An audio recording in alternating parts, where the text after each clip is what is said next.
نہیں ہوگی، صلوات پڑھیں محمد و آل محمد۔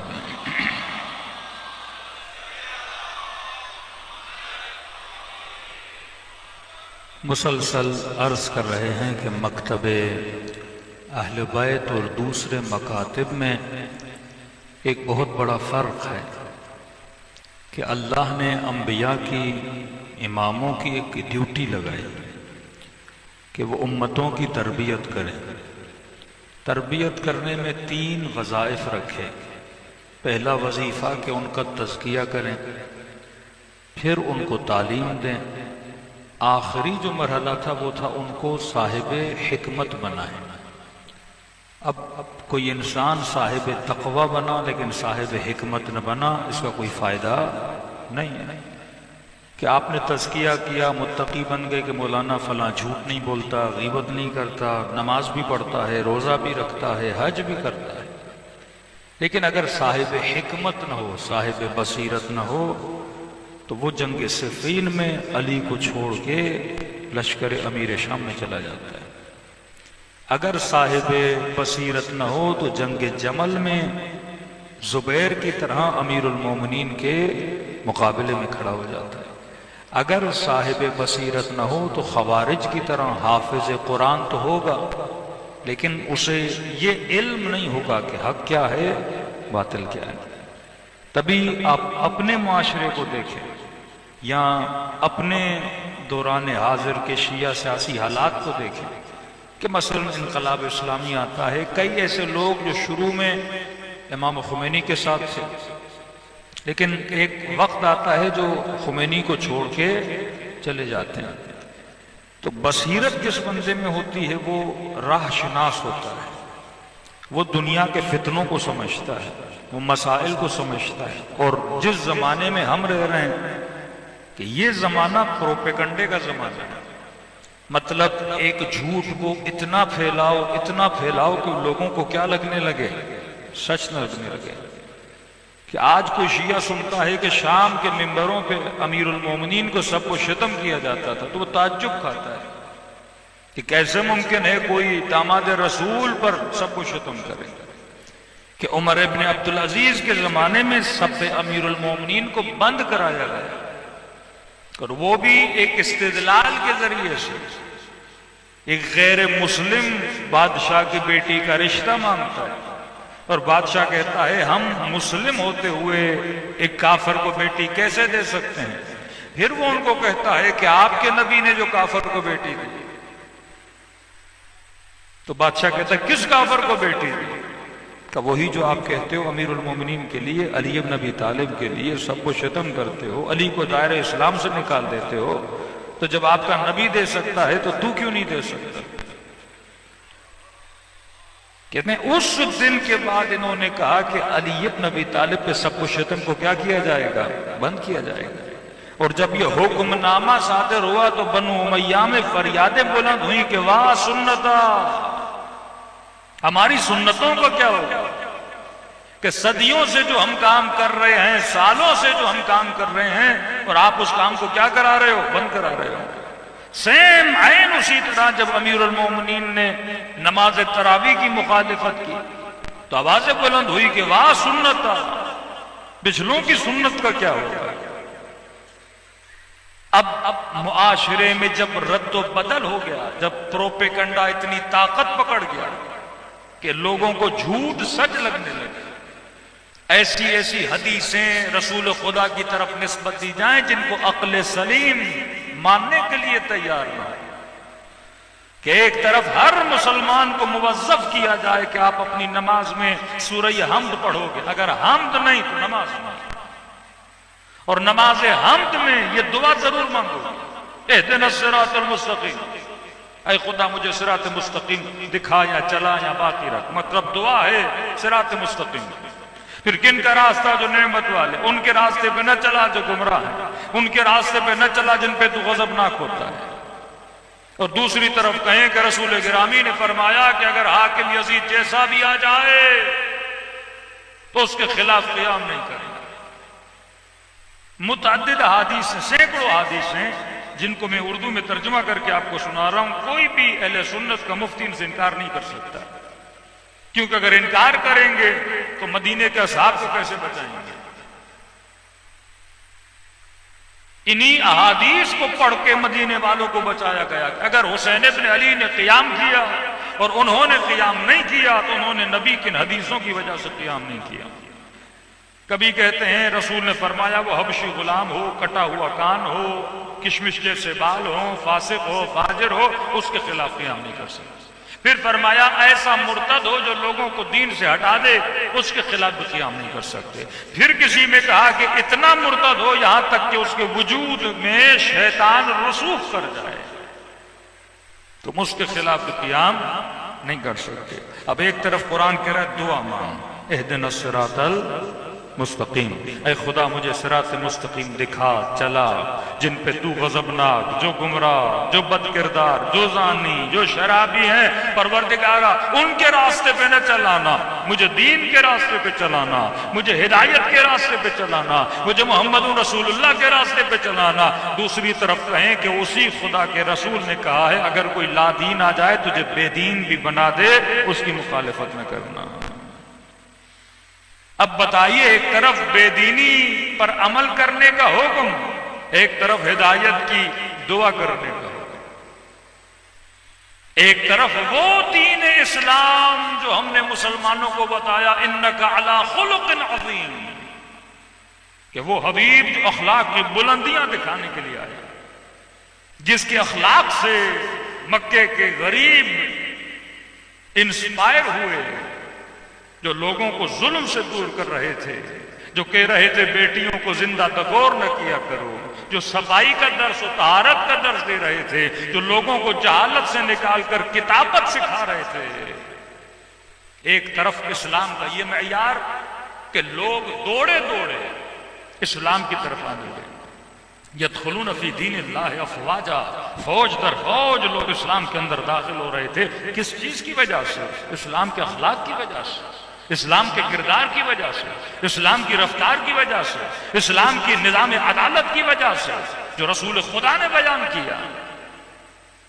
لیکن آج کا مفتی جس دین کو پیش کر رہا ہے کہ الملک لمن غلب، ملک کسی کے ہاتھ میں بھی ہو، غلبہ کسی کا بھی ہو، وہ چاہے فاسق ہو، وہ چاہے فاجر ہو، چاہے یزید جیسا کہا۔ ہماری بحث یہ ہے ہی نہیں کہ یزید فاسق تھا یا نہیں تھا۔ ہم جماعت اہل سنت کا عقیدہ یہ ہے، صحیح کتابوں میں لکھا ہوا کہ رسول فرماتے ہیں کیسا بھی حاکم آ جائے اس کے خلاف قیام نہیں کر سکتے، یہاں تک کہ امر بالمعروف نہیں کر سکتے۔ تبھی عبد الملک مروان جب حاکم بنا، اس نے پہلا خطبہ دیا، تاریخ میں موجود ہے، لوگوں کو کہا کہ میں نے سنا ہے تم لوگ تقویٰ کا درس دیتے ہیں،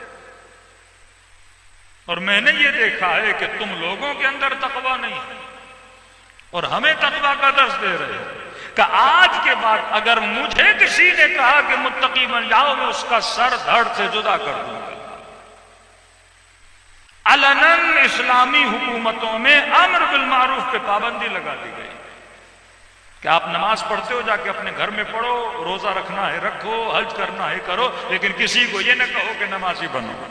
اگر کوئی شرابی ہے تو تمہارا نہ جائے وہ شرابی ہے، اگر کوئی زانی ہے تو تمہیں روکنے اور ٹوکنے اور سمجھانے اور معروف کو بیان کرنے اور منکر کو بیان کرنے کی ضرورت نہیں ہے۔ اب کون سا دین انگریز کے سامنے رکھو گے؟ یزید والا دین، بنو امیہ والا دین؟ کس چیز سے ان کو انسپائر کرو گے کہ ہم مسلمانوں کا ایمان یہ ہے کہ حاکم کیسا بھی ہو اس کے خلاف ایک لفظ نہیں بول سکتے، ہم پر واجب رسول نے فرمایا کہ حاکم کی اطاعت کرنی ہے۔ اب یہاں پہ آل رسول کا کردار معاشرے میں نکھر کے باہر آتا ہے۔ ایک ایسا معاشرہ جو گند اور بدبو سے بھرا ہوا معاشرہ ہے، اس معاشرے میں خدا ایک نور کی کرن، ایک ہدایت کا راستہ نکال رہا ہے حسین ابن علی کی صورت میں۔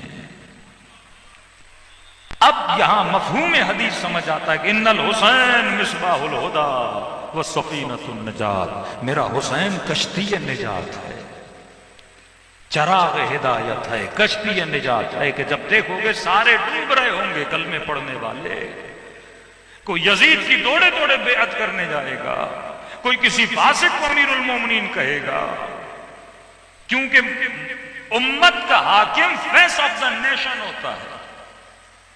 جب ہم کہتے ہیں اسلام تو اسلام کا فیس محمد رسول اللہ ہے، جب ہم کہتے ہیں شیعہ تو شیعت کا فیس علی ابن ابی طالب ہے، حسین ابن علی ہے، یہ فیس آف دا نیشن ہے۔ آپ نے کہا کہ یزید بھی نیشن کا فیس بن سکتا ہے، آل امیہ بھی نیشن کا فیس بن سکتے ہیں، اپنا بنو عباس بھی بن سکتے ہیں۔ تبھی بہت بڑی مخالفت ہوئی آپ کے مولانا مودودی کی، جب انہوں نے کتاب لکھی خلافت اور ملوکیت۔ اسی ملک کی عدالتوں نے ان کو پھانسی کی سزا سنائی، غالباً جنرل ایوب کے زمانے میں۔ پھر وساطت کی شیعہ علماء نے، تب سے جماعت اسلامی کا تعلق شیعہ لیڈرشپ یا نظام ولایت فقیہ سے ایک نسبت ان کی بنی، کیونکہ یہ بچانے والے تھے۔ اس وقت کے بزرگ علماء نے خط لکھا اور ان کو راضی کیا کہ آپ کسی عالم کو پھانسی نہیں دے سکتے۔ کہ آپ نے خلافت اور ملوکیت مطلب آپ نے دو نظام بتا دیے، ایک ملوکیت کا نظام، خلافت مطلب اساس احادیث کا انکار کر دیا۔ ان کا تو عقیدہ یہ تھا الملک لمن غلب، جس کے ہاتھ میں بھی ملک ہوگا اس کا غلبہ ہوگا وہ خلیفہ ہے۔ آپ نے تقسیم کر دی کہ 4 خلافتیں تھی، آگے سارا کیا تھا؟ بادشاہتیں تھی۔ اب سوال ہے کہ بادشاہ کی اطاعت واجب ہے کہ نہیں؟ یہاں پہ امام حسین ایک ریڈ لائن کھینچی، جسے کہتے ہیں آئیڈیالوجی آف امام حسین علیہ السلام۔ جس نیٹ ورک کا آپ شیعہ حصہ کہ ہم نے کہا نہیں، ایک فکر یہ بنی کہ حاکم کوئی بھی ہو اس کی اطاعت کرو، مفلوج فکر، ایک ایسی فکر جو ظلم کو برداشت کرے، ایک ایسی فکر کہ حاکم جو کرتا جائے یہ چپ رہے کیونکہ حاکم ہے، میں نے کچھ بھی نہیں کہنا۔ کہ کل میں نے کہا کہ شرعی طور پہ جو مفتیوں کا فتویٰ ہے کہ حاکم جو کرے امت کو ماننا ہے۔ اب حاکم چاہے بجلی کے بل مہنگے کرے تو امت کو احتجاج نہیں کرنا، چاہے پیٹرول مہنگا کرے امت نے احتجاج نہیں کرنا، کیونکہ حاکم ہے، حاکم جو بھی کرے۔ کل آپ کو لادین بھی بنا دے، بے دین بھی بنا دے، تو اس امت میں ماننا ہے جس کا عقیدہ یہ ہے کہ یزید بھی حاکم بنا تو اس کے خلاف قیام نہیں کر سکتے۔ اب اس اتنے گند زدہ معاشرے میں آج اگر ہمیں کسی نے بچایا ہے تو وہ حسین ابن علی نے بچایا ہے۔ ہاں،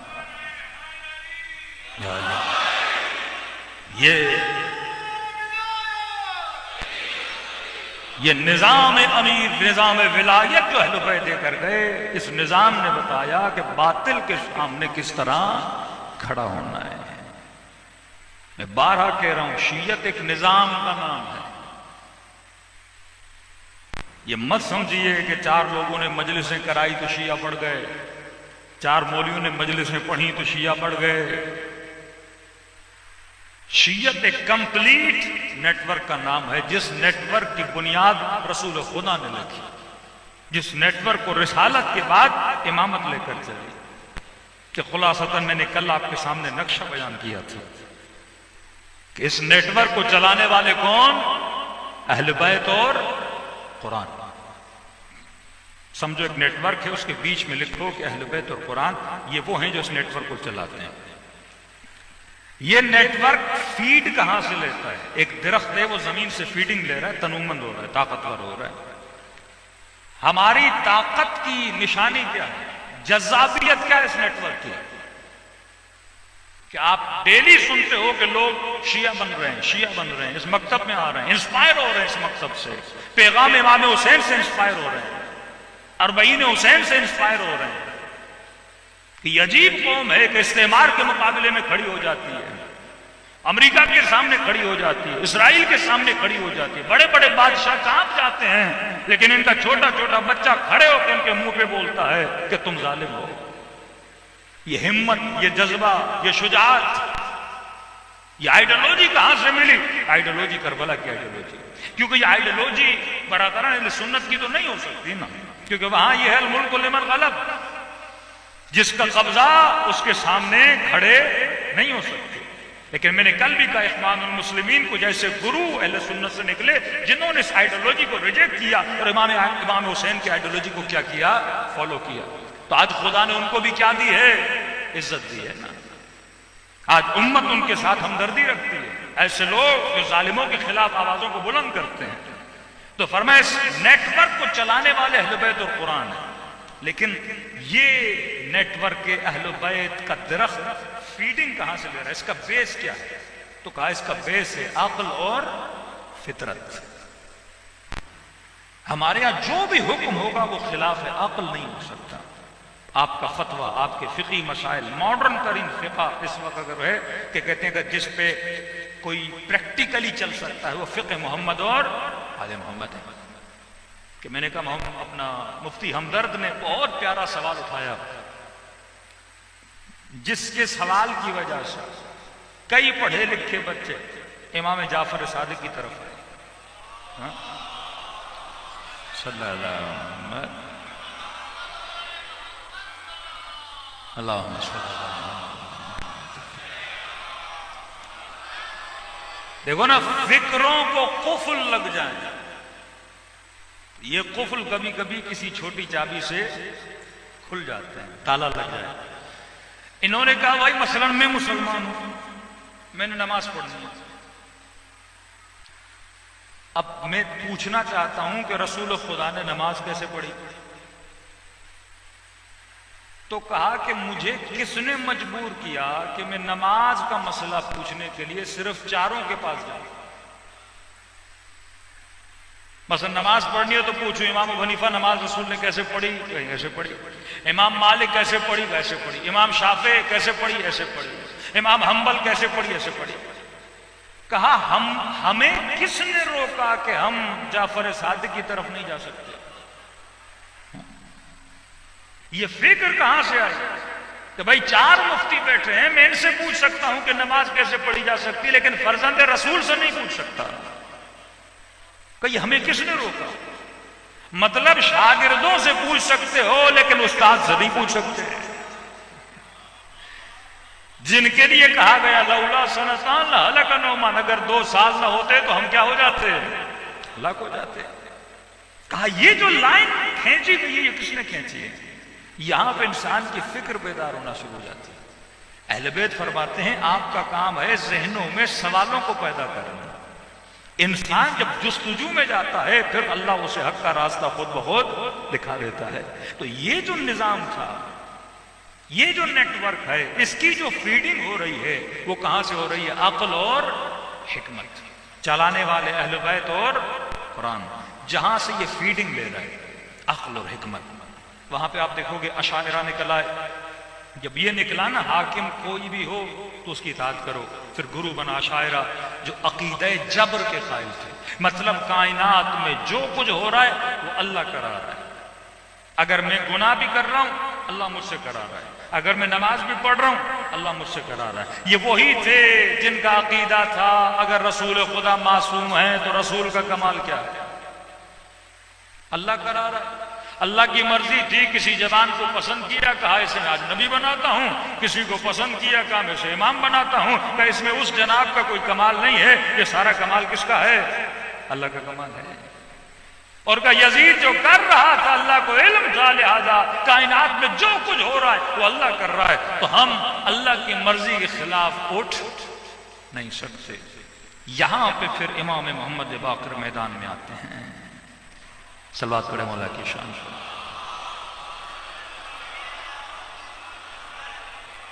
کیونکہ بات عقل اور حکمت کی نکلی، چھوٹی چھوٹی مثالیں دوں گا، آپ سمجھ جائیں کہ اہل بیت نے کس طرح اپنے شاگردوں کو تیار کیا، یہ نیٹ ورک اہل بیت نے کس طرح بنایا۔ کہ ہمارے شیعوں کے ذہنوں میں یہ ہے کہ ہمارے چوتھے امام، مثلا آج ایک شیعہ جوان بولو امام زین العابدین، تصور میں کیا آتا ہے ہمارے؟ ایک ایسا امام جس کے ہاتھوں میں رسیاں ہیں، مظلوم ہے، ایک ایسا امام جو 24 گھنٹے روتے تھے، 4 دعائیں اس امام سے ہیں، لمبا ترین عرصہ گزارا امام زین العابدین کی امامت کا، 20 سال کا عرصہ امام کا۔ تو کیا امام نے شیعوں کی تربیت نہیں کی؟ کوئی نیٹ ورک نہیں بنایا، بس 4 دعائیں پڑھی اور ان دعاؤں کے نتیجے میں اتنے شیعہ بن گئے، گھر میں بیٹھ کے صرف روتے تھے اور اس رونے کے نتیجے میں اتنے لوگ شیعہ بن گئے۔ آج اپنے جوانوں سے پوچھئے کہ امیر المومنین کے وہ 20-25 سال کے 3 خلافتوں میں مولا علی گھر میں تھے، علی کیا کر رہے تھے؟ کہتے نہیں پتا، یہ ایک پورا وائٹ ہے ہمارے ذہنوں میں، ایک کورا کاغذ ہے، ہمیں نہیں پتا امیر المومنین نے کیا کیا۔ ہم نے صرف اپنی نسلوں کو وہ بتایا کہ مولا علی کی جنگیں بتائیں، رسول خدا کا زمانہ بتایا، لیکن اصل جو تربیت تشیع تھی جو امیر المومنین نے کی، وہ 20-25 سال ہمارے ذہنوں سے محو ہے۔ کانسیپٹ آف چوتھا امام، شیعہ سمجھتا ہے کہ کیسا امام جو خاموش گھر میں بیٹھتا تھا اور ڈیلی مثلاً بازار میں جاتے تھے اور روتے تھے، بس۔ یہ امیج جو آپ نے امامت کی بنائی، یہ غلط امیج ہے۔ امام نظام ولایت کو چلانے والا ہے۔ اب یہاں پہ سوچیں، ایک ایسا معاشرہ، ایک ایسی سوسائٹی جو امام کش ہے، قاتل امام ہے، اس سوسائٹی کو ناصر امام بنانا کتنا بڑا کمال ہے۔ کہ آپ کسی بستی میں جاتے ہیں، کہتے ہیں مولانا یہ پہلے سارے ناصبی تھے، مطلب شیعہ ملے گلا کاٹتے ہیں، فلاں عالم آیا، اس نے سارے ناصبیوں کو علی کا عاشق بنا دیا۔ یہ کمال ہوتا ہے۔ 20 سال کا فاصلہ ہے، 20-24 سال کا فاصلہ، کربلا، امام زین العابدین، پھر زمانے امام محمد باقر، لقب ملا باقر العلوم۔ کبھی آپ نے سوچا کہ وہ امام حسین جب مدینے سے نکلتے ہیں لوگ ساتھ نہیں دے رہے، کربلا میں شہید ہو جاتے ہیں، 72 صحابی، 72 اصحاب امام حسین کے ساتھ ہیں، فرزند رسول تکو تنہا، گلا کاٹا جاتا ہے، سر کو نوک نیزہ پہ رکھ کے بازاروں میں گھمایا جاتا ہے، لیکن امت خاموش تماشائی دیکھتی رہتی ہے۔ پھر وہی امام زین العابدین کا زمانہ بدلا نہیں، لوگ وہی ہیں۔ واقع ہرہ آتا ہے، مالک اب واقع ہرہ آ جاتا ہے اور کعبۃ اللہ کے اوپر منجنیقوں سے زخمی کر دیا جاتا ہے۔ پھر اچانک 5ویں امام کا زمانہ آتا ہے اور آپ کے 5ویں امام جب مسجد میں درس دیتے ہیں تو 4000 شاگرد ان کے سامنے بیٹھے ہیں۔ یہ 4000 کہاں سے آ گیا؟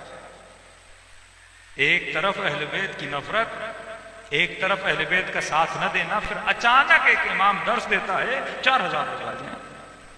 یہ بالکل ایسے ہے کہ آپ ایک وہابی ناصبی معاشرے میں زندگی کرو، ایک شیعہ عالم و وہابی معاشرے میں درس دینے جائے یا مجلس پڑھنے جائے، 4000 کا مجمع اسے سننے میں آئے۔ کیا یہ پاسبل ہے؟ کہ یہ ساری محنتیں امام زین العابدین کی محنتیں تھیں۔ جب تاریخ کے فرق کو پلٹیں، کیونکہ امام کو اجازت نہیں ممبر پہ جا کے تبلیغ کریں، امام کو اجازت نہیں کہ لوگوں کو جا کے دین شناس بنائیں، تو کس طرح امام نے کام کیا؟ یہ سیکریٹ اہل بیت کے وہ ایکٹ ہیں جنہوں نے اس زمانے میں اپنے نیٹ ورک کو مضبوط کیا کہ ایک طرف ظالم پابندیاں لگائے، قتل کرے، اصحاب کو لے کر جائے، سروں کی قیمت لگائے، اور اس خفقان اور ایسے بند معاشرے میں اہل بیت نے کس طرح شیعت کو بڑھایا کہ جب چھٹے امام کا زمانہ آتا ہے، پورا کاشان، شہر رے، قم شیعہ ہو چکا ہے، بخارا شیعہ ہو چکا ہے، اہواز شیعہ ہو چکا ہے، بغداد شیعہ ہو چکا ہے، اہل بصرہ شیعہ ہو چکے ہیں، اہل یمن شیعہ ہو چکے ہیں۔ ایک امام گھر میں بیٹھے ہیں، مصر شیعہ ہو گیا، بخارا شیعہ ہو گیا، اہواز شیعہ ہو گیا، کاشان شیعہ ہو گیا، یعنی قم کے 200 کلومیٹر کے ریڈیٹر میں جتنے لوگ ہیں وہ شیعہ بن گئے۔ یہ کیسے بنے؟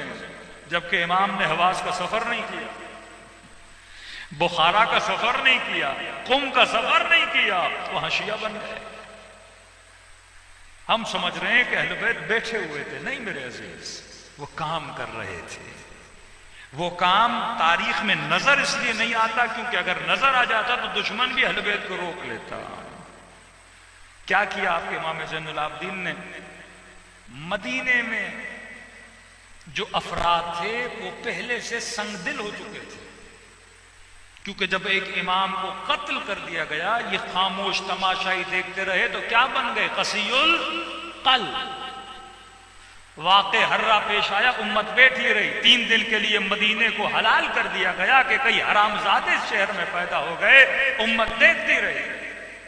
پھر عبد الملک مروان حجاج ابن یوسف کے ہاتھوں سے دوبارہ اٹیک کرواتا ہے، پھر زبیریوں کو شکست دیتا ہے۔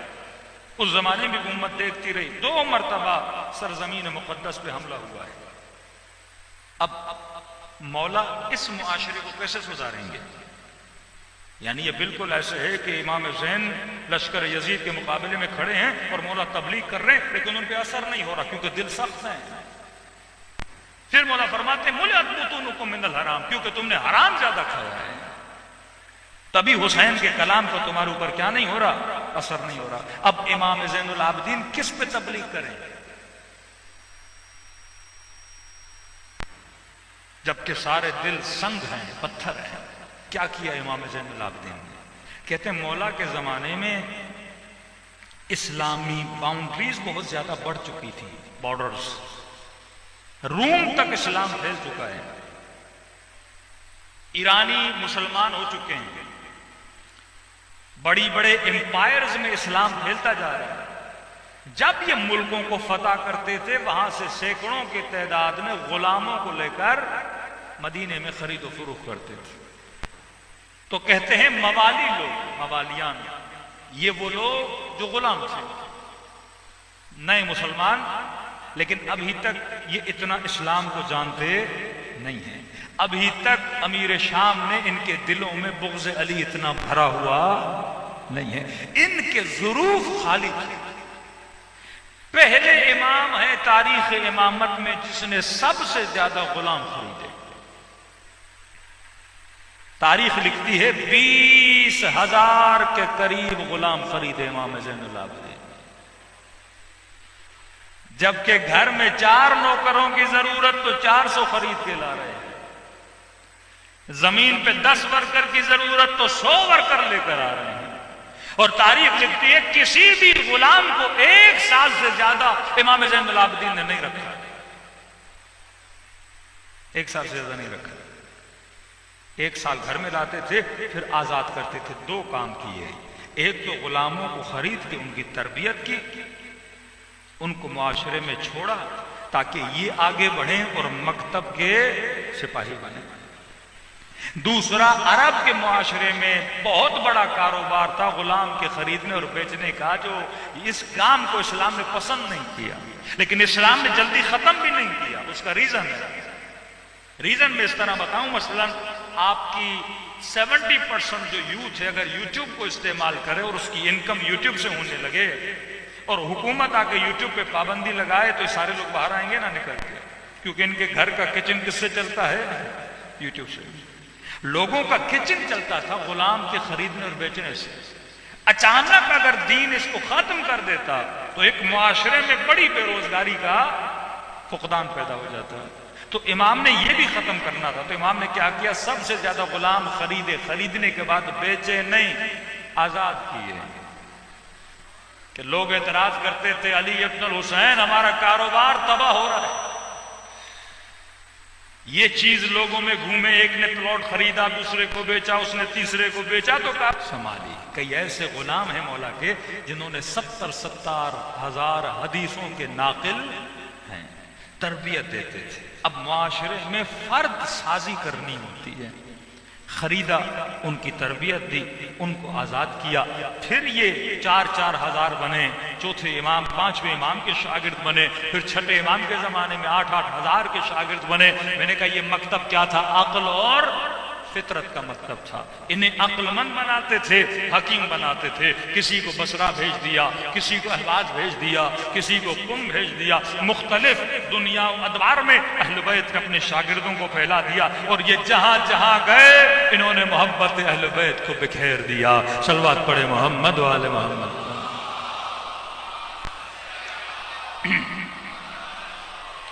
ایک چھوٹی سی مثال دوں پھر اپنے موضوع کی طرف جاؤں۔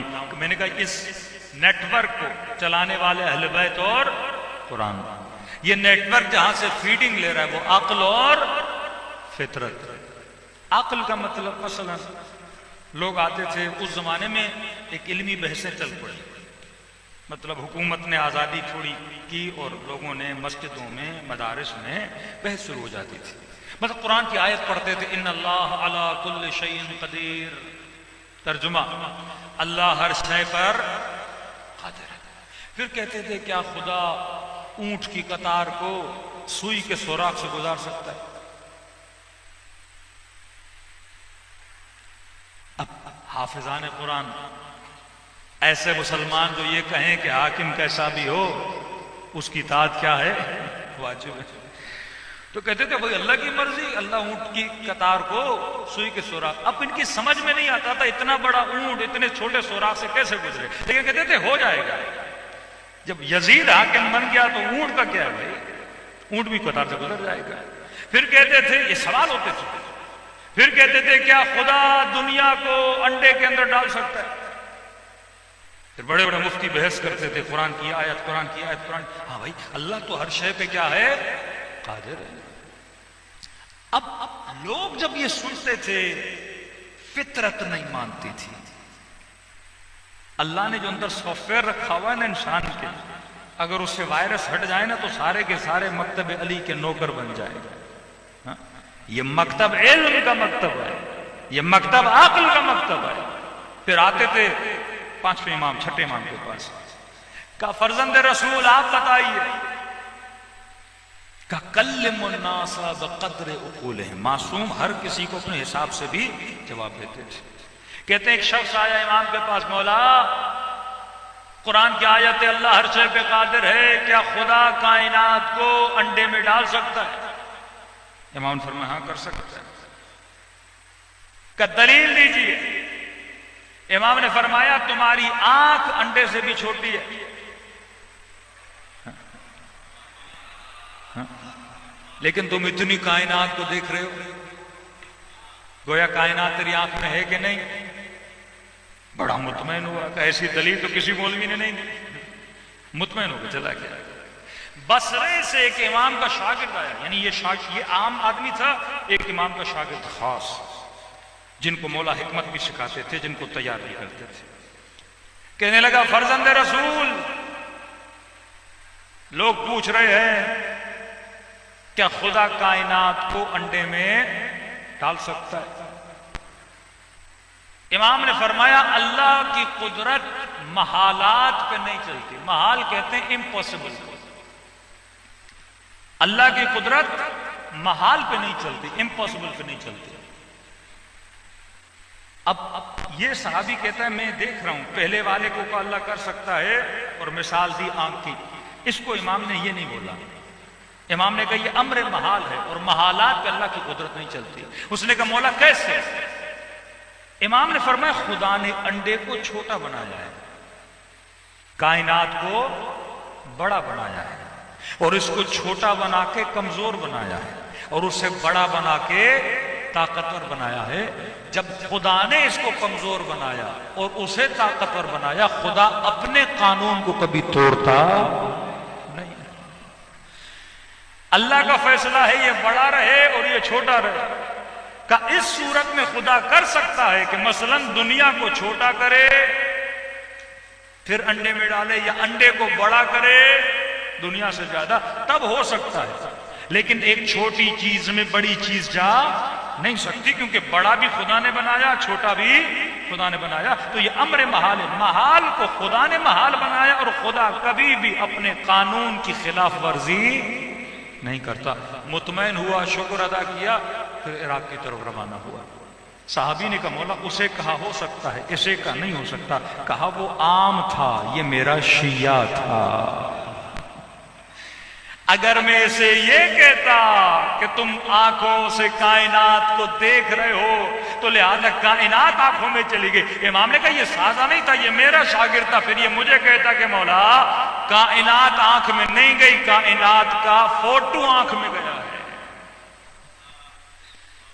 میں آپ کو دیکھ رہا ہوں، آپ تو میری آنکھ میں نہیں گھسے نا بھائی، آپ کا عکس میری آنکھ میں، پھر اس طرح تو پوری کائنات موبائل کے اندر آ گئی۔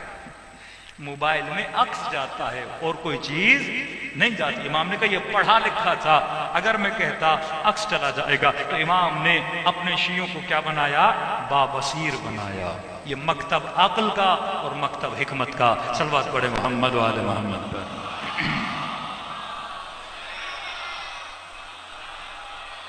میں جلدی سے کئی باتوں کو یہاں پہ رخصت کر کے، ایک آخری مجلس ہے لہذا جتنا ہو سکے آپ کو موضوع کی طرف لانا چاہتا ہوں. تو فرمایا اس نیٹ ورک کو چلانے والے اہل بیت اور قرآن. نیٹ ورک کی بنیادیں، جڑیں عقل اور فطرت. کہ میں نے کل مسئلہ طلاق کی مثال دی تھی آپ کو. ایک پورا ملک ایران مسئلہ طلاق کی وجہ سے کیا بنا؟ شیعہ بنا.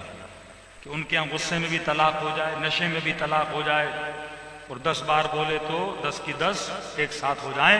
صرف اس مسئلے کی وجہ سے کتنے لوگ مکتب اہل بیت میں آتے ہیں؟ آغا تیجانی سماوی ٹیونس میں شیعہ نہیں تھے. اس ایک بندے نے 5 لاکھ لوگوں کو شیعہ بنایا ٹیونس میں. ایک مسئلہ رضاعت کی وجہ سے، دودھ کا مسئلہ. تو کئی ایسے فقہی مسائل ہیں جن کا تعلق عقل سے ہے، کیونکہ اس مکتب کی جو فیڈنگ ہے وہ عقل اور حکمت ہے. پھر ہم نے کہا اس نیٹ ورک کے اندر ایک قانون ہے، معروف اور منکر کا. افراد اگر اس نیٹ ورک کو اہل بیت میں رہنا چاہتے ہیں تو 2 چیزوں کی قانون کی پابندی کریں گے. المعروف ما امرتم بہ والمنکر ما نہیتم عنہ. مولا جو آپ نے کہا ہم کریں گے، جس سے آپ نے روکا ہم رک جائیں گے. اگر اس قانون کو نہیں مانا تو اس نیٹ ورک کا حصہ نہیں رہ سکتے. معروف اور منکر کا مطلب ہے اچھائی اور برائی کی تمیز. مدینے میں رہنے والے مسلمانوں کو یہ تمیز نہیں تھی اچھائی کیا ہے برائی کیا ہے. نماز پڑھ رہے ہیں، حج کر رہے ہیں، روزہ رکھ رہے ہیں، لیکن ایک معاشرے میں نے معروف کو کھڑا کرنا ہے اور منکر کو بٹھانا ہے. کہ اگر کہتے ہیں مسلم معاشرے میں اور ویسٹرن معاشرے میں کیا فرق ہے کہ مولانا میں اپنا بچہ پاکستان میں بڑا کروں یا انگلینڈ یا UK یا یورپ یا آسٹریلیا میں امریکہ میں بڑا کروں. وہاں ہیلتھ بھی ہے، وہاں ہر چیز ہے مولانا، سیفٹی بھی ہے، سب کچھ ہے. یہاں جان کو بھی خطرہ، یہاں اس کو بھی خطرہ، یا یہ بھی ہے، یہاں وہ بھی ہے. تو مسلم سوسائٹی میں رہنے کا فائدہ کیا ہے؟ کیونکہ اس سوسائٹی میں منکر معروف بن چکا کہ اگر کوئی روڈ پہ کھڑے ہو کے وہاں شراب پی رہا ہے لوگ اس کو برا نہیں مانتے. اگر کوئی ننگا ہو کے اس سوسائٹی میں چل رہا ہے اسے برا نہیں مانا جاتا. اگر کوئی 1000 لوگوں کے سامنے ننگا ہو کے وہاں نہا بھی رہا ہے تو وہاں کوئی پرابلم نہیں ہے، کیونکہ وہاں منکر معروف بن چکا. یا یہ سمجھے کہ ایسی سوسائٹی جو فریز ہو چکی ہے، بے حس ہو چکی ہے، وہ منکر کو منکر نہیں مانتی. لیکن آپ جس سوسائٹی میں رہتے ہو مسلم سوسائٹی، لاکھ برائیاں ہیں، لیکن مسلم سوسائٹی کی خوبی یہ ہے کہ یہاں تھوڑا بہت منکر اور معروف کا خیال رکھا جاتا ہے. کہ مثلا آپ کے کسی سیاستدان کی بوتل سے شراب ملے تو وہ کہتا ہے یہ شہد تھی. لیکن اگر انگلینڈ میں کسی سیاستدان کی وہ تھوڑی بولتا شہد، وہ تو بولتا میں پی رہا تھا شراب ہے. یہ مسلم سوسائٹی میں ایک سیاستدان ڈرتا ہے یہ بتاتے ہوئے کہ میں کیا پی رہا تھا؟ شراب پی رہا تھا. کسی سنگر کی بوتل پکڑی جائے تو کہتا پیر صاحب کا پانی تھا. کسی میں مولانا کتنا جھوٹا. میں نے کہا جھوٹ بولنے جیسے. اگر یہ بول رہا ہے شہد ہے تو مان لے شہد ہے. اگر یہ کہہ رہا پیر صاحب کا پانی ہے 2 دم درود اور اس میں پڑھ دے. ڈرو اس وقت سے جب یہ بولے کہ ہاں شراب پی رہا تھا. ڈرو اس وقت سے جب آپ کے سیاستدان علی اعلان بولے کہ ہاں ہم شراب پیتے ہیں. جب ایک سوسائٹی میں نشہ عام ہو جائے، منکر نہ رہے، اس دن سے ڈرو. کہ آج یہ آپ کی سوسائٹی میں آہستہ آہستہ جو زہر بولا جاتا ہے نا، کہ ایک ڈرامہ دکھایا جاتا ہے اور ایک ایکٹر وہاں شراب پی رہا ہے، نیچے لکھتے ہیں بچے یہ سین نہ دیکھیں. بھائی تو دکھا کیوں رہا ہے؟ ایک ڈرامہ دیکھتے کہ ہم بچوں کو اٹھا کے کہیں گے بیٹا فلاں کمرے میں چلا جا. یہ آہستہ آہستہ معروف اور منکر کو آپس میں ملانا، بے حیائی کو عام کرنا، کہ آپ کے ڈرامے کے اندر جتنی انویسٹمنٹ ویسٹرن ورلڈ کر رہا ہے اس وقت، خاتون کون سے کپڑے پہنے گی یہ بھی بتایا جاتا ہے کہ 70% آف پاکستان کی خواتین ایک صحیح سالم لباس پہنتی ہیں، کپڑے اچھے پہنتی ہیں، لیکن آٹے میں نمک کے برابر یہاں پہ ایک سیلیبریٹیز ہیں جو ڈراموں میں اور انڈسٹریز میں آتی ہیں، ان کا آپ لباس دیکھیے، یہ کس معاشرے کو دکھانا چاہتی ہیں؟ ایک ملک کا وزیر اعظم اس ملک کا نمائندہ ہوتا ہے، وہ اپنی عوام کی نمائندگی کرتا ہے، اسے لباس وہ پہننا چاہیے جو عوام کا ہے، اسے زبان وہ بولنی چاہیے جو عوام کی ہے، جو اپنے ملک کے اقدار ہیں۔ یہ ڈپلومیٹک لینگویج جسے بولتے ہیں، کہتے ہیں وہ قومیں غلام ہوتی ہیں جن کا اپنا لباس نہیں ہوتا، جن کی اپنی زبان نہیں ہوتی۔ آپ انڈیا کا وزیر اعظم دیکھیں، جہاں جاتا ہے اپنا لباس پہن کے جاتا ہے، اور یہ مسلمانوں کا جو آج کا اولو الامر ہے شہباز شریف، پوری زندگی میں اس نے ایک شلوار قمیض سلوائی ہے نیلے کلر کی، پوری زندگی میں ایک لباس سلوایا ہے، وہ بھی بڑی مشکل سے زبردستی پہنتا ہے کیونکہ پچھلے والا بہت پہنتا تھا مجبوراً، ورنہ ٹائی ہو سوٹ ہو، مولانا ٹائی سے دشمنی نہیں ہے، لباس قوموں کی پہچان ہوتی ہے، زندہ قومیں وہ جو اپنے کلچر کو بلند کرتی ہے، نیشنلزم ایسے نہیں بڑھتا قوموں میں، لینگویج سے نیشنلزم ہوتا ہے، لباس سے نیشنلزم ہوتا ہے، لباس آپ کی پہچان ہوتی ہے، لیکن جب قوموں میں نیشنلزم بڑھایا جاتا ہے تو اس کو تہس نہس کر دیا جاتا ہے۔ قوم جتنی غلام بنے، جتنی ویسٹرنائز بنے، جتنی ذہنی غلام بنے، ماڈرن سلیوری کے اندر جائے، اتنا اسے پسند کر دیا جاتا ہے۔ تو یہ جو آل رسول نے ایک نیٹ ورک بنایا، فرمایا اس نیٹ ورک کا قانون ہی معروف اور منکر ہے۔ اور آج ہمارے یہاں بعض مولوی پیدا ہو جائیں اور کہیں کہ آپ تو مجلس پڑھیے مولانا، معروف اور منکر کیا ہوتا ہے؟ اور یہی بدبخت مولوی جب کربلا جائے، زیارت عاشورہ پڑھے، زیارت وارثہ پڑھے، کھڑے ہو کر کے اشہد انک قد اقمت الصلاۃ وآتیت الزکاۃ وامرت بالمعروف ونہیت عن المنکر۔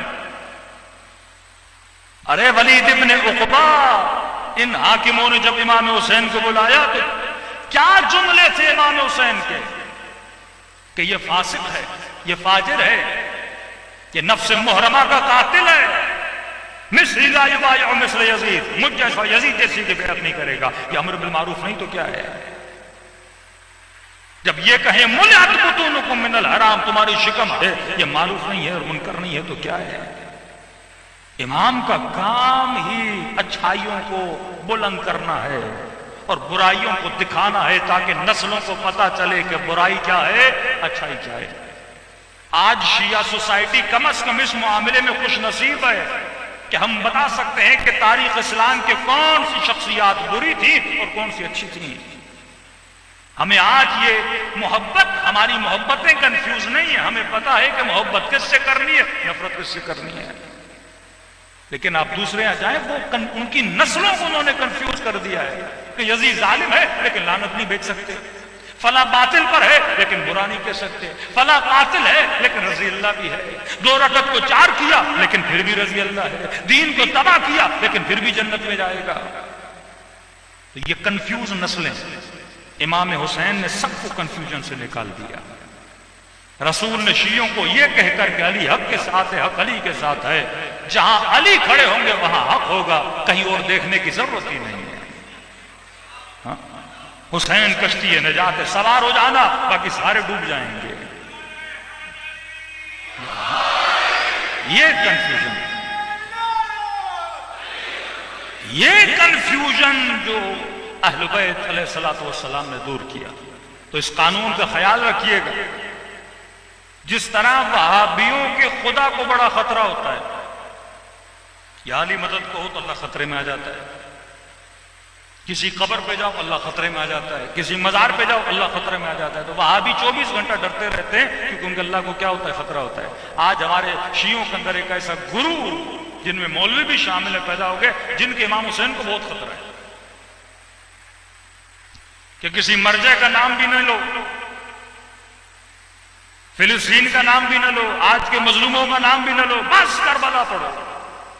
ہمیں یہ بتاؤ کہ تاریخ کا یزید کون تھا، ہمیں یہ نہیں بتاؤ آج اس یزید کے کردار جیسا کون ہے. یہ سوچیں مفلوج کرنے والی سوچ. پھر ہندو مکتب میں اور شیعہ مکتب میں کوئی فرق ہے؟ ہم بت پرست نہیں ہیں، ہم تاریخوں کو پڑھ کے عبرت سیکھتے ہیں کہ جو کام انہوں نے کیے وہ کام ہم نہ کریں، اور جو حسین نے کیا اس کے کردار پہ ہمارے بچے چلیں. صلوات پڑھیں محمد وآل محمد.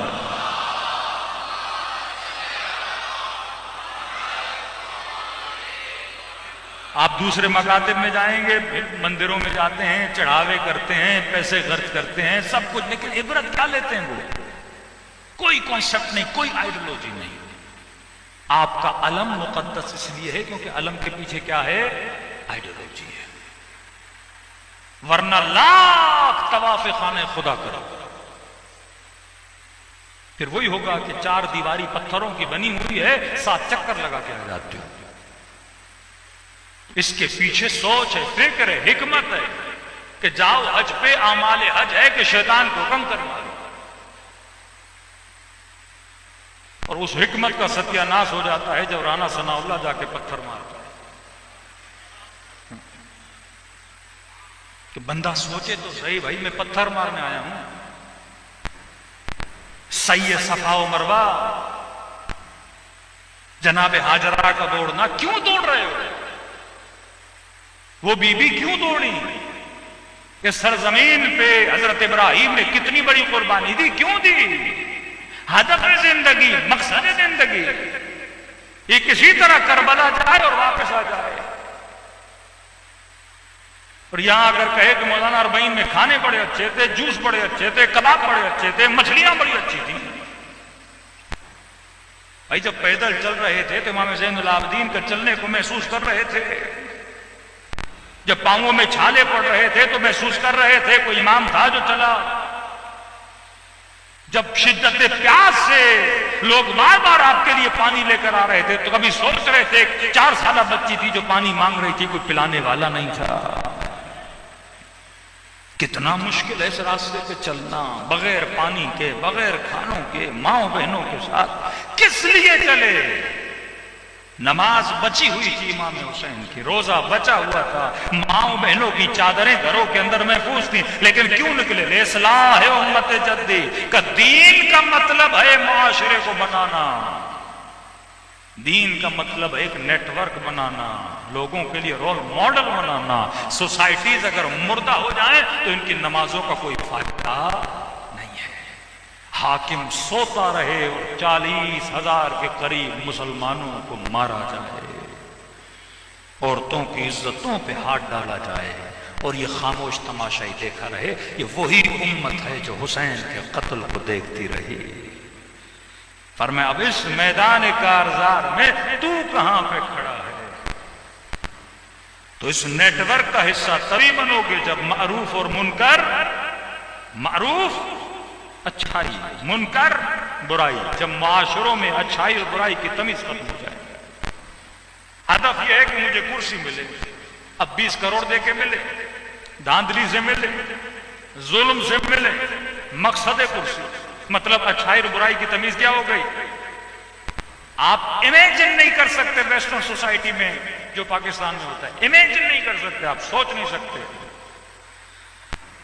کہ وہاں کوئی وزیر کرپشن کرے اور دن آتا بولے کہ میں نے کی ہے، جو کر سکتے ہو کرو، میں نے پیسے لوٹے ہیں، جو بول سکتے ہو بولو. وہاں امیجن نہیں کر سکتے. لیکن مسلم سوسائٹی کیوں؟ کیونکہ یہاں کے مفتیوں نے بولا حاکم کیسا بھی ہو اس کی اطاعت کیا ہے؟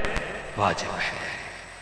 لیکن خدا نے ان قوموں کو عزت، ان قوموں کو وقار دیا جن قوموں میں اچھائی اور برائی کی تمیز تھی. ویسٹرن سوسائٹیز کافر سوسائٹیز ہیں بٹ ایتھیکل سوسائٹیز ہیں. کم از کم اخلاقیات اصولی اولیے کو انہوں نے نہیں مارا. وہ باہر کی دنیا سے کتنا بھی ظلم کریں لیکن وہ اپنے لوگوں پہ کبھی ظلم، کرامت انسانی، شرافت انسانی کا خیال رکھا جاتا ہے. جن معاشروں میں انسان بک جائے، ضمیر بک جائیں، وہ معاشرے حسینی معاشرے نہیں ہوتے. اب یہاں امام حسین نے آپ کو ان گندگی سے نکال کے فرش عزا پلا کے بٹھایا اور کہا اپنے بچوں کو سکھاؤ، کہیں یہ ان معاشروں میں گھل اور مل نہ جائیں، انہیں بتاؤ کہ اچھائی کیا ہے، برائی کیا ہے. تو مکتب نیٹ ورک کو چلانے والے اہل بیت نیٹ ورک ایک معروف اور منکر کو پہچان پانے کے لیے کہ دیکھ یزید کتنا ظالم ہے، دیکھ بنو امیہ کی رگوں میں کیسا خون ہے، یہ پہچانور کے امام حسین نے اپنے خون کی قربانی دی. تو فرمایا قانون ہے معروف اور منکر. اور یہاں پہ افراد کا جو رابطہ ہے اس کی بنیاد ذہن میں رکھنا، وہ ہے محبت اور نفرت. کس کی محبت؟ میری، آپ کی؟ کہا نہیں، یہاں معیار محبت ہے محمد اور آل محمد. انی سلم لمن سالمکم وحرب لمن حاربکم اللہم وال من والا وعاد من عادا. اے خدا اس سے دوست رکھ جو علی کو دوست رکھے، اس سے دشمنی کر جو علی سے دشمنی کرے.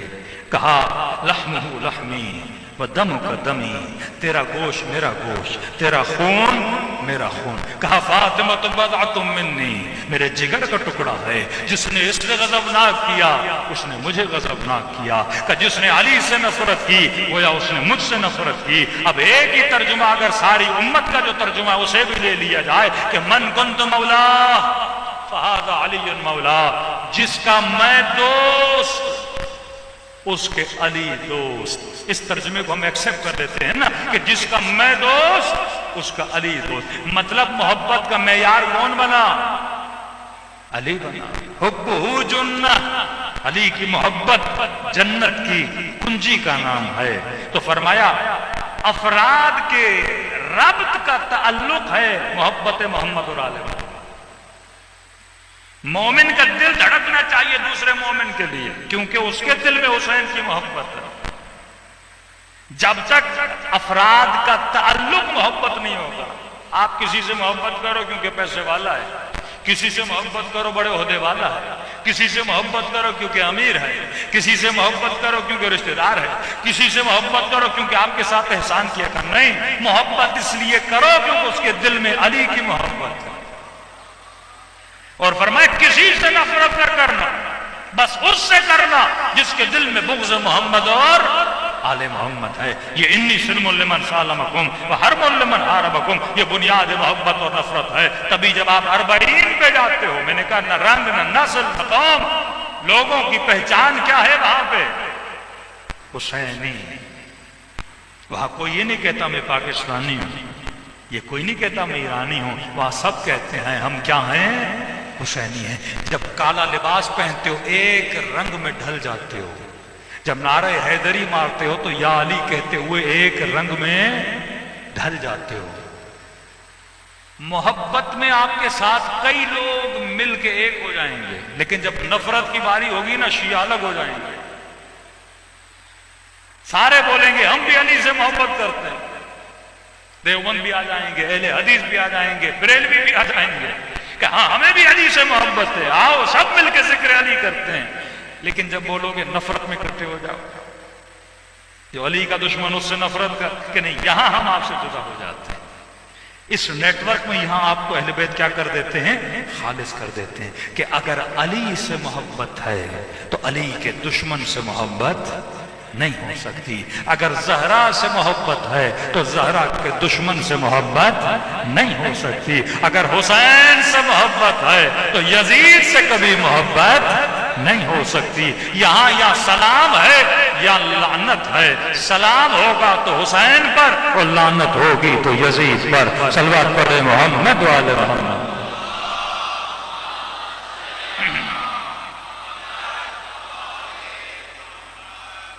تو نیٹ ورک کے پلر میں نے بتا دیے. بنیاد چلانے والے اہل بیت اور قرآن، فیڈنگ عقل اور فطرت، حکمت، قانون معروف اور منکر، افراد کا تعلق محبت اور نفرت، اور نتیجہ کیا ہوگا؟ فرمایا نتیجہ ہے ظہور امام زمانہ۔ ظہور کا نتیجہ کیا ہے؟ فرمایا عدلاً و قسطا، پوری کائنات میں نظام عدل آئے گا، انصاف آئے گا، اور منصف وہی بنے گا جو اس نیٹ ورک کا حصہ ہوگا اور اللہ کی کیا کرے گا؟ اطاعت کرے گا۔ فرش عزا آپ سب کو جمع کرتا ہے، نام حسین، کسی نے آپ کے لیے بس نہیں بھیجی، کسی نے آپ کے گھر پہ دعوت کا کارڈ نہیں بھیجا۔ بعض جگہوں پہ اس سال تو ہم نے ایسی جگہوں پہ مجلسیں پڑھیں کہ گویا ہم نہا گئے، اتنا حبس، لیکن مومنین بیٹھے ہیں۔ یعنی اتنی شدت بری گرمی میں کون جمع کر رہے ہیں؟ محبت۔ کتنی طاقت ہے اس محبت میں۔ اب دشمن اسے توڑنا چاہتا ہے، نیٹ ورک کو چلانے والے اہل بیت اور قرآن۔ اب اہل بیت نے چلایا 11واں امام کا زمانہ، وقت نہیں ہے، میں نے پورا اس پہ اشرا پڑھا ہے، تفصیل آپ جا کے انٹرنیٹ پہ دیکھ سکتے ہیں۔ آہستہ آہستہ شیعوں کو تیار کیا، آہستہ آہستہ۔ بعض اوقات کوشش کی گئی کہ شیعوں سے وہ کام کروائیں جو غیر عقلانی ہے۔ ہمارے کئی ایسی رسومات بیچ میں آ جاتی ہیں جن کا تعلق عقل سے نہیں ہے، لیکن لوگ کرے جا رہے ہیں۔ ہمارے ہاں جو بھی تھا اس کی نسبت کس سے تھی؟ عقل سے تھی۔ چھوٹی سی مثال دے رہا ہوں، تفصیل میں نہیں جاؤں گا۔ مثلا شیعہ جلوس نکالتے ہیں، مثلا شیعہ اپنے گھروں پہ علم لگاتے ہیں۔ کبھی سوچا کیوں؟ کسی مومن نے کہا مولانا یہ عراقی اور ایرانی اپنے گھروں پہ علم نہیں لگاتے، ہم پاکستانی کیوں لگاتے ہیں؟ یعنی ہمارے یہاں کانسیپٹ ہی نہیں اگر شیعہ ہو اور گھر پہ علم نہ ہو۔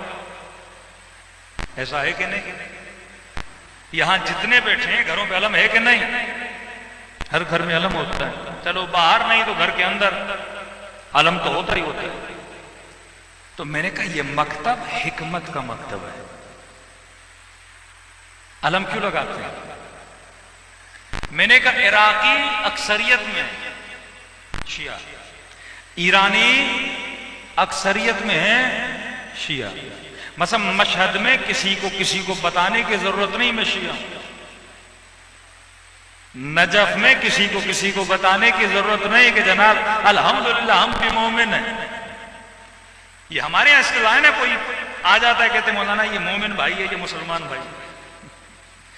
تو ہم نے ناموں سے تفریق بنا دی، مومن مطلب شیعہ، مسلمان مطلب غیر شیعہ۔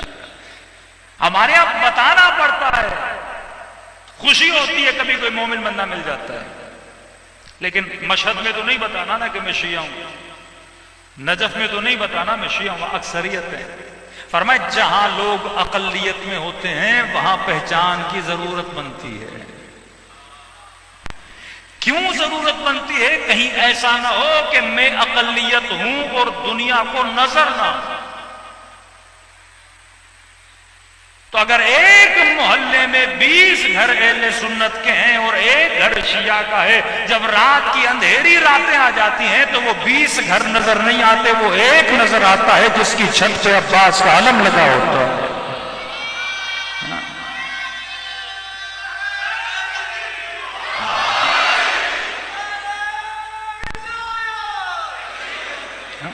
ایک ہی بندہ نظر آتا ہے کہ بھائی گھر پہ کیا لگا ہے؟ علم لگا ہے۔ لہذا کس کا گھر ہے؟ شیعہ کا گھر ہے۔ کئی لوگ کہتے ہیں مولانا جیسے ہم رحیم یار خان سے سکھر جاتے ہیں ایسے لگتا ہے پورا سندھ شیعہ ہے۔ میں نے کہا شیعہ نہیں ہے، علم تو جتنے زیادہ نظر آتے ہیں۔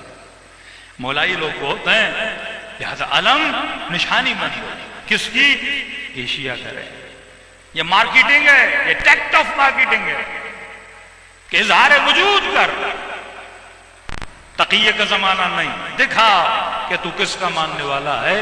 علی کا ماننے والا ہے۔ دوسرا ہم جلوس نکالتے ہیں، وہ جلوس کیوں نکالتے ہو؟ ایک گاؤں میں جھگڑا ہو گیا کہ بھائی یہاں پہ 5 گھر شیعوں کے ہیں، 200 گھر اہل سنت کے ہیں، آٹے میں نمک کے برابر بھی نہیں، پھر بھی ضد کرتے ہم نے جلوس نکالنا ہے۔ بھائی آپ کے 5 گھر ہیں، اپنے محلے میں جلوس ایک گھر سے نکالو، 5 گھروں تک جائے، پھر اپنے گھر چلے جاؤ۔ ہم تو جلوس کو مانتے نہیں، ہم ماتم کو مانتے نہیں، ہم عزا کو مانتے نہیں، ہم گریے کو مانتے نہیں۔ آپ کیوں ہماری گلیوں سے گزر کے اور چوک پہ کھڑے ہو جاتے ہو جس چوک میں اکثریت اہل سنت کی ہے؟ ہم نے کہا نہیں، مر جائیں گے جلوس تو نکالیں گے، پتھر بھی مارو جلوس نکالیں گے، گولی بھی برساؤ جلوس نکالیں گے۔ کبھی سوچا کیوں؟ کیونکہ امام رضا نے فرمایا کہ تم غدیر بھول گئے، اب ہم تجھے کربلا بھولنے نہیں دیں گے۔ بچوں کی ٹی وی بند کر دی، دروازوں پہ تالے لگا دیے، مجلس میں نہ جائے، شیعہ کو نہ دیکھے، شیعہ سے نہ ملے۔ ہم نے کہا نہیں، گلی سے گزر کے حسین حسین کریں گے تاکہ تیرے بچے کے کانوں میں حسین کی آواز گونجے اور تجھ سے پوچھے کس نے مارا تھا۔ ہاں، ٹیکٹ آف مارکیٹنگ ہے یہ۔ اس زمانے میں میڈیا نہیں تھا ہمارے پاس، سب سے بڑا میڈیا یہ ممبر تھا۔ تو ممبروں پہ آ کے لوگ تبلیغ کرتے تھے، مسجدوں میں آ کے تبلیغ کرتے تھے۔ لاؤڈ کون سے تھے؟ ٹی وی کون سا تھا؟ کیسے بتائیں کہ ہم شیعہ ہیں؟ کیسے بتائیں امام حسین کے ساتھ کیا ہوا؟ ہم نے کہا وہ جو امام رضا نے کیا کہ جب محرم کا چاند نظر آتا تھا، پاؤں سے جوتیاں اتارتے تھے، سر سے امامہ اتارتے تھے اور بازار میں جا کے روکتے تھے۔ لوگ پوچھتے تھے فرزند رسول خیریت تو ہے کہ میرے جد حسین کو قتل کر دیا گیا؟ اتنے سال گزر گئے، کا بھولنے نہیں دوں گا۔ آج بولتے ہو نا ہم غدیر بھول گئے، کہ نہیں، کربلا تجھے کبھی بھولنے نہیں۔ ہر چیز کے پیچھے کیا تھی؟ حکمت تھی۔ اگر آج میں کوئی کام کر رہا ہوں حکمت نہیں، اس کا کوئی فائدہ نہیں۔ اگر رضاداری کو وہ کام نقصان دے رہا ہے، کوئی فائدہ نہیں۔ اب 10ویں امام کے بعد غیبت کا زمانہ آنے لگا۔ کہتے ہیں امام ہادی جب شیعہ ملنے آتے تھے تو مولا پردے کے پیچھے بیٹھ کے ملتے تھے، مطلب ٹریننگ دے رہے ہیں۔ اب امام سے ڈائریکٹ رابطہ کیا ہونے والا ہے؟ ختم ہونے والا ہے۔ 11ویں امام کے پاس شہر رے سے شیعہ ملنے آئے، یا امام ہادی ہیں 11ویں امام، حقیقت مجھے یاد نہیں، غالباً امام ہادی کے زمانے میں۔ کہتے ہیں 3 دن امام نے دروازے پہ کھڑا رکھا، ان سے امام ملے نہیں۔ پریشان ہم، اتنا سفر کر کے شہر رے سے آئے مدینے، کیوں نہیں مل رہے؟ کہتے کئی دنوں کے انتظار کے بعد امام نے ملے اور ان کو ڈانٹا۔ کہا جب شہر رے میں عبدالعزیز حسنی کو اپنا نمائندہ بنا کے بھیجا ہے تو سوال خود سے پوچھو میرے پاس کیوں آئے؟ اس قدر سختی امام نے لگا دی کہ بصرے میں ہم نے نمائندہ بھیجا، اہواز میں ہم نے نمائندہ بھیجا، شہر رے میں ان سے پوچھو۔ یہاں آ کے نہ اپنی جان کو خطرے میں ڈالو نہ ہمیں خطرے میں ڈالو۔ سب کو رجوع دیتے تھے عبدالعزیز حسنی کی طرف۔ پھر غیبت کبریٰ اور امام کا غیبت میں جانا، 4 نواب، پھر مراجع اور مرجعیت کا جو سلسلہ مکتب اہل بیت میں چلا۔ اس قدر آپ کے علماء نے درایت سے کام کیا۔ مغلوں کا زمانہ آیا، مغلوں کے دربار میں شیعہ داخل ہو گئے، ان کو مسلمان بنایا، ان کے ہاتھوں سے کئی کام شیعت کے لیے کروائے۔ پھر صفویوں کا زمانہ آیا، پھر صفویوں کے دور میں آئے بہاؤالدینی، سمجھو مشیر اول بنے صفویوں کے، اور بڑے طریقے سے انہوں نے شیعت کو کیا کیا؟ پھیلایا، یہاں تک شیعت کو مضبوط کیا آپ کے علماء۔ اب ایک طرف شیعہ معاشرہ جہاں پوری لیڈرشپ کس کے ہاتھ میں ہے؟ علماء کے ہاتھ میں۔ ایک طرف اہل سنت کا معاشرہ کہ لیڈرشپ میں کوئی عالم نہیں، فاسق بیٹھے ہیں، فاجر بیٹھے ہیں، بادشاہ بیٹھے ہیں، استعمار کے نوکر اور ان کے چپڑاسی اور غلام ان کے حاکم بنے ہوئے۔ ایک طرف شیعہ معاشرہ کہ شہنشاہ کے پاس اتنا پاور نہیں جتنا ہے بروجردی کے پاس، عراق کے وزیر اعظم کے پاس اتنا پاور نہیں جتنا سید علی سیستانی کے پاس۔ یہ نیٹ ورک آف اہل البیت کہ آج بھی شیعہ معاشروں میں طاقت کس کے ہاتھوں میں تھی؟ جب اہل بیت تھے تو اہل بیت کے ہاتھوں میں، جب اہل بیت پردے غیب میں تھے تو علماء ورثۃ الانبیاء، انہوں نے وارث کس کو بنایا؟ علماء کو بنایا کہ نہ ہم نے کل جاہل کو مانا تھا نہ ہم آج جاہل کو مانیں گے۔ یہ مکتب کی مضبوطی۔ آج لبنان جاؤ، لیڈرشپ عالم کے ہاتھ میں، آج عراق آؤ، لیڈرشپ عالم کے ہاتھ میں، آج یمن جاؤ، لیڈرشپ عالم کے ہاتھ میں، آج ایران آؤ، لیڈرشپ عالم کے ہاتھ میں۔ کہتے ہیں ہم سارے معاشروں کے اندر گھس کے ان کو تباہ کر سکتے ہیں، لیکن کہتے ہیں شیعت کو یہ ہماری پکڑ میں نہیں آ رہے۔ کیوں؟ کیونکہ ان کی نیٹ ورک کو چلانے والے ان کے علماء ہیں۔ تو لہذا سب سے زیادہ حملہ کس پہ کریں گے؟ علماء پہ، اجتہاد پہ، مجتہدوں پہ، خمس پہ۔ کہ اہل بیت نے اکنومیکل سسٹم بھی دیا، لیڈرشپ کا سسٹم بھی آپ کو دے دیا کہ تم کسی بھی زمانے میں کسی بھی حاکم کے محتاج نہ رہو۔ آپ کو نظام خمس دیا کہ شیعہ اپنے مال سے پیسہ نکالیں، پھر یہ بھی بتایا اس مال کو کس طرح تقسیم کرنا ہے، غریبوں میں، سادات میں، اسکول بناؤ، یونیورسٹیز بناؤ، اپنے بچوں کو پڑھاؤ، کوئی غریب نہ رہے، کوئی شیعہ کسی حکومت کے دروازے پہ کھڑے ہو کے بھیک نہ مانگے، ہم تجھے اکنومیکل سسٹم لے کے جا رہے ہیں۔ اور ہمیں لیڈرشپ بھی عطا کی تاکہ کسی بھی زمانے میں کسی بھی حاکم کے محتاج نہ رہو۔ جس طرح اہل بیت کے زمانے میں حکومتیں تو تھی پر شیعہ حکومتوں کے محتاج نہیں تھے، جعفر صادق کے محتاج تھے۔ ضرورت پڑتی تھی امام کو بولتے تھے مولا تنگ دست، مولا پیسے بھیجتے تھے۔ مولا کاروبار کرنا ہے، مولا پیسے دیتے تھے۔ معلّہ بن خنیس امام کے برترین وکیل ہیں، امام نے سارا پیسہ معلّہ کو دیا۔ اس کی کپڑے کی دکان تھی، اسے اجازت دی اس پیسے سے تجارت کرے، اور کہ میرے شیعوں میں کیا کیا کر، تقسیم کیا کر۔ کہتے ہیں دو لوگوں میں جھگڑا ہوا، بس یہ واقعہ ربط مصیبت، لڑ پڑے، ایک تھا سسر ایک تھا داماد، بیٹی مر گئی، مال و مال پہ جھگڑا ہو گیا، دونوں شیعہ۔ امام نے وکلا کا شیعوں میں لڑائی ہو جائے تاکہ صلح کروانا، فوراً پہنچا، کیا ہوا؟ اب فیصلے کے لیے قاضی کے پاس نہیں جا رہے، کس کے پاس آ رہے ہیں؟ اماموں کے بتائے ہوئے وکیلوں کے پاس آ رہے ہیں۔ کہتے ہیں فیصلہ کراتے کراتے بات آئی 600 درہم پہ، کس نے دینے ہیں؟ فلاں نے دینے ہیں۔ امام کے وکیل نے کہا ٹھیک ہے 600 درہم، کہا بھی تجھے دینے کی ضرورت نہیں، میں اپنی جیب سے 600 درہم تمہاری طرف سے اسے دے رہا ہوں، لیکن ایک شرط ہے۔ کون سی شرط؟ فرمایا شرط یہ ہے جب 600 درہم لے لیے لڑائی یہیں پہ ختم کرو گے، جب باہر جاؤ گے ایک مومن دوسرے مومن کی برائی نہیں کرے گا، کیونکہ تمہارے تعلق کی بنیاد محبت ہے۔ یہ شیعہ اس دکاندار کو بولے کہ یہ میرے 50 لاکھ کھا گیا، میرے 4 لاکھ کھا گیا، فرمایا اپنی برائی نہ کیا کرو، اس شرط پہ تمہاری مدد کر رہا ہوں۔ وہ خوش ہوئے کہ ہم وعدہ دیتے ہیں باہر جائیں گے ایک دوسرے کی برائی نہیں کریں گے۔ آخر میں ان کو بٹھایا کہ یہ پیسے میرے نہیں، جعفر صادق کے پیسے ہیں، مجھے دیے ہیں۔ جب شیعہ آپس میں لڑیں تو یہ پیسے کی وجہ سے اگر شیعہ لڑے تو پیسہ دے کے صلح کرو۔ آج ایک بندہ مالدار ہے، 2 مومنوں کا 1 لاکھ کی وجہ سے جھگڑا، ماں بہن کی گالیاں دے رہے ہیں۔ ارے تیرا مال کس کام کا اگر تو 1 لاکھ دے کے ان کی صلح نہیں کرا سکتا؟ فرمایا بنیاد تعلق کی محبت ہے۔ اس طرح اہل بیت نے شیعوں کو شیعوں سے کیا کیا؟ جوڑا، نظام خمس دے کر گئے۔ ہر شہر میں ایک آفس ہونا چاہیے، مالدار آدمی خمس نکالتا ہے، اجازت لے کے مومنوں کے درمیان صلح کرواؤ انہی پیسوں کے ذریعے۔ کسی کا کاروبار نہیں، کاروبار لگا کے دو، کوئی بیمار ہے اس کا علاج کرواؤ۔ اس نیٹ ورک کو اہل بیت نے اس زمانے میں اس طرح چلایا۔ لیکن آج سب سے زیادہ حملہ مرجعیت پہ، کیونکہ جب مرجعیت نہیں رہے گی خمس بھی نہیں ہوگا، جب خمس نہیں رہے گا نظام کی یونیورسٹیز نہیں چلیں گی، حوزے نہیں چلیں گے، کتابیں نہیں چھپیں گی، مکتب کی ترویج نہیں ہوگی تو پورا نظام کیا ہو جائے گا؟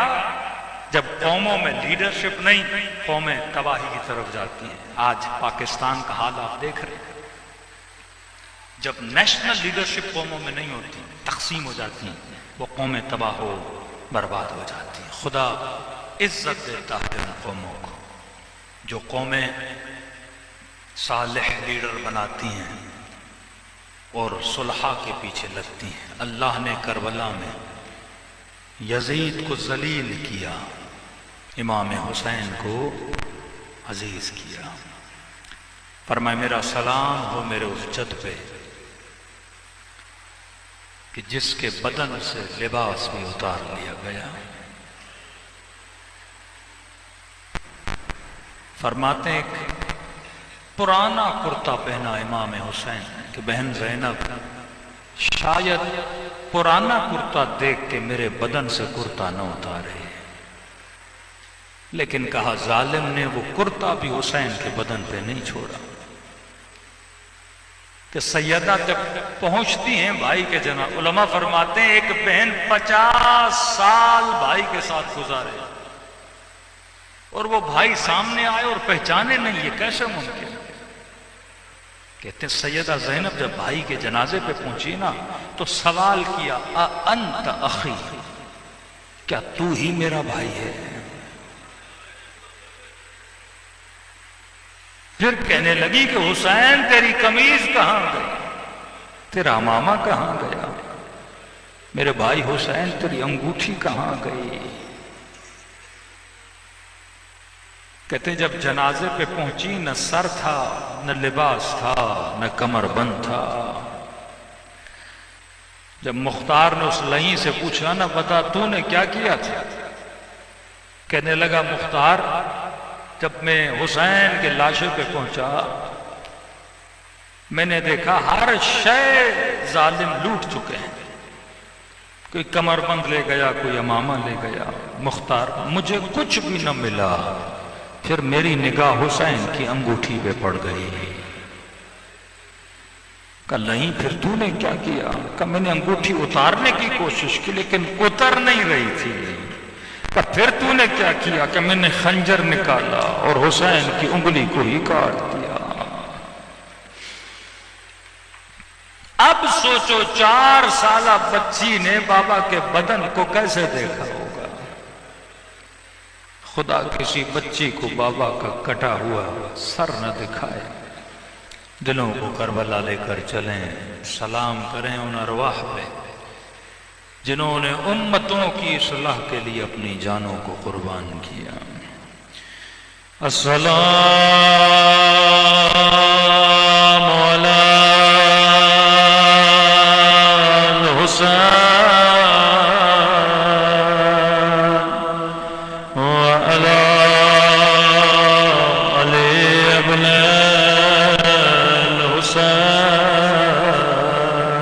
سب مل کے وعلا اولاد حسین وعلا اصحاب سب مل کے سلام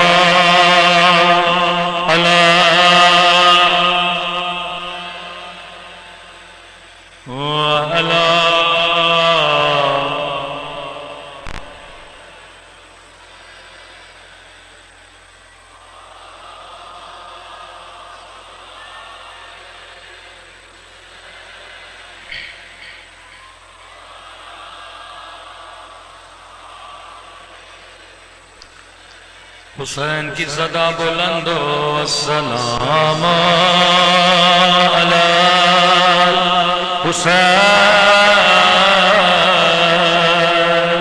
وعلی علی بن حسین وعلی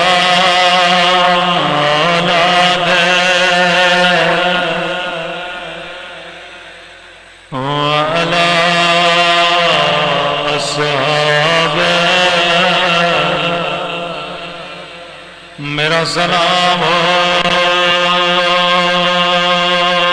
زینب کے بندے ہوئے ہاتھوں پہ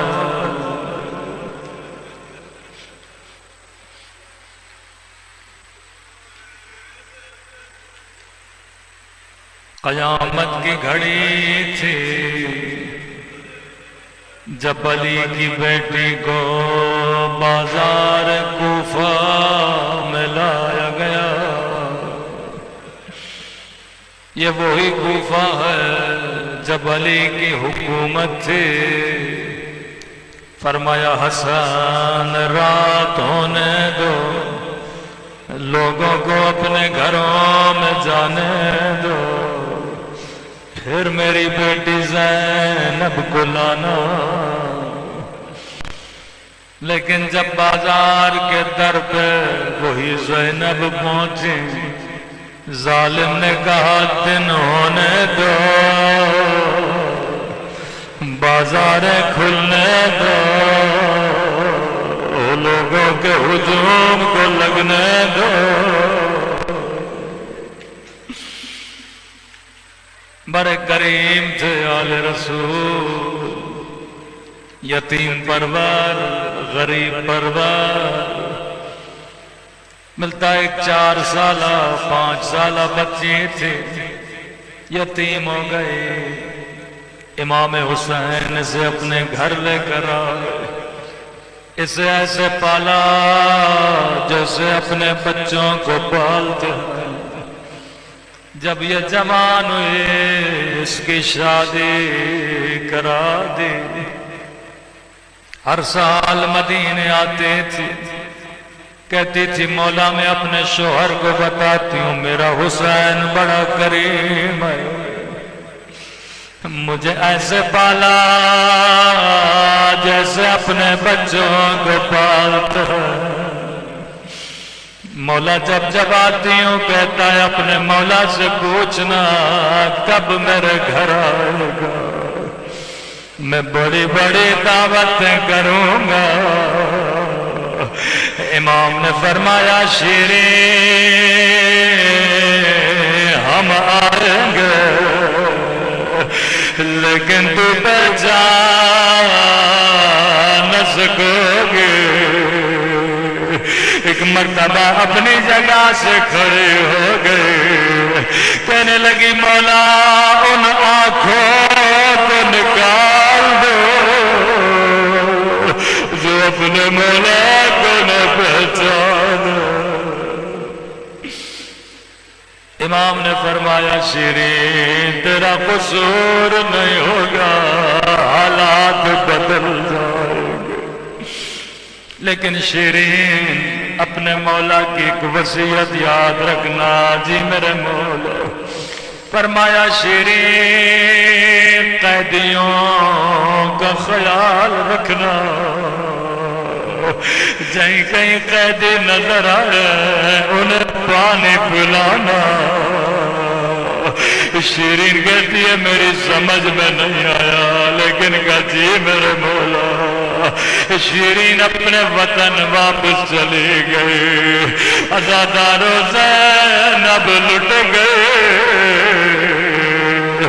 جب لٹا ہوا قافلہ بازار میں آیا، شیرین کے شوہر کی نگاہ سکینہ پہ پڑ گئی، زخمی گانے پہ پڑ گئے، زخمی رخسار پہ پڑ گئے. روتا ہوا گھر گیا، کہنے لگا شیرین ہمیشہ کہتی تھی جب کوئی قیدی نظر آئے اسے گھر لے کر آؤں. او شیرین میری زندگی گزر گئے، میں نے کبھی 4 سال دل نہیں دیکھے. او بڑے مظلوم ہے، گانے وہ زخمی ہے، روح سارے پہ نیلے نشان. شیریں نے کہا جلدی لے کر آؤ میرے مولا کی وصیت. مومن نے امام زین العابدین کو دعوت دی. شیریں نے جلدی جلدی سے سفر لگانا شروع کر دیا. لیکن قیامت کی گھڑی تھی جب زینب شیرین کے گھر میں آئی. کیا دے گا جسے حجاب سکھایا تھا، جسے قرآن پڑھایا تھا، اس کے سر پہ چادر وجود، لیکن علی کی بیٹیوں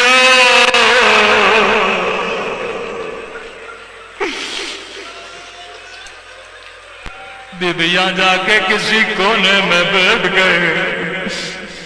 شیریں نے جلدی جلدی سے سفرہ لگایا، کہنے لگی قیدی بیبیوں جتنا پانی پینا ہے پی لو، میں ابھی کھانے کا بندوبست کرتی ہوں۔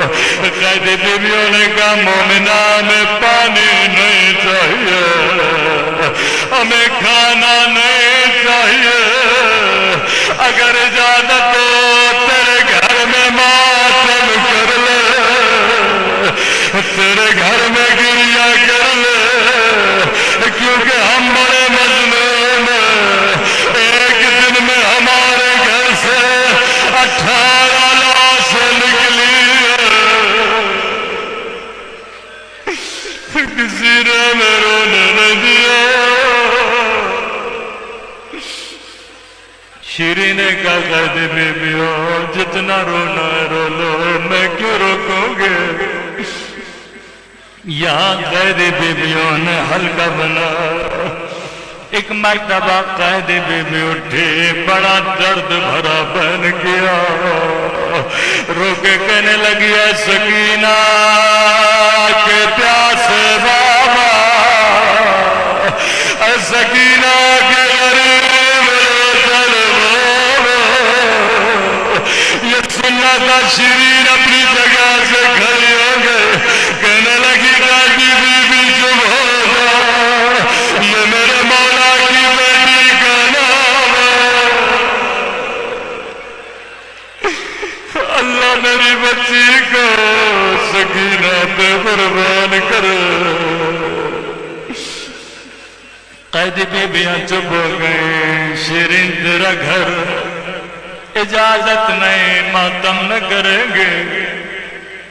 کہتی ہے نہیں قیدی بیبیوں تمہارا دل دکھانا نہیں چاہتی، لیکن یہ نام نہ لے، میرا کلیجہ منہ کو آتا ہے، اگر تیرے مقتول کا کوئی بیٹا ہے اس کا نام لے کے بیان کرو۔ پھر سے کوئی قیدی بیوی اٹھے، بڑا درد بھرا بیان کیا، رو کے کہا علی اکبر کے پیاسے بابا، اے علی اکبر کے غریب اجل بابا۔ شیریں اپنی جگہ سے اٹھی، اے قیدی بیوی چپ ہو جا، یہ بھی میرے مولا کے بیٹے کا نام ہے، اللہ اکبر پہ میرا بچہ قربان کرے۔ کہتے ہیں اپنی جگہ سے کھڑی ہو گئی، کہنے لگی قیدی بیبیوں یہ تو مدینے والوں کے نام ہے، اللہ میرے مولا کی خیر کرے۔ قیدی بیبیوں آخری مہلت دے رہی ہوں، اگر تیرے مقتول کی کوئی بہن ہے اس کا نام لے کے بیان کرو۔ عزاداروں بہن کا نام آنا تھا، ساری بیویاں خاموش ہو گئے۔ ایک مرتبہ زینب اٹھے،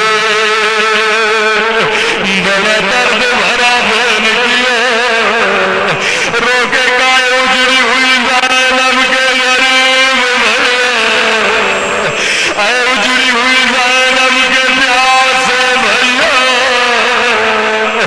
اب شیریں کو سمجھ میں نہیں آیا، بی بی زینب کے قدموں میں گری، کہا اے قیدی بی بی تو کون ہے؟ تیرا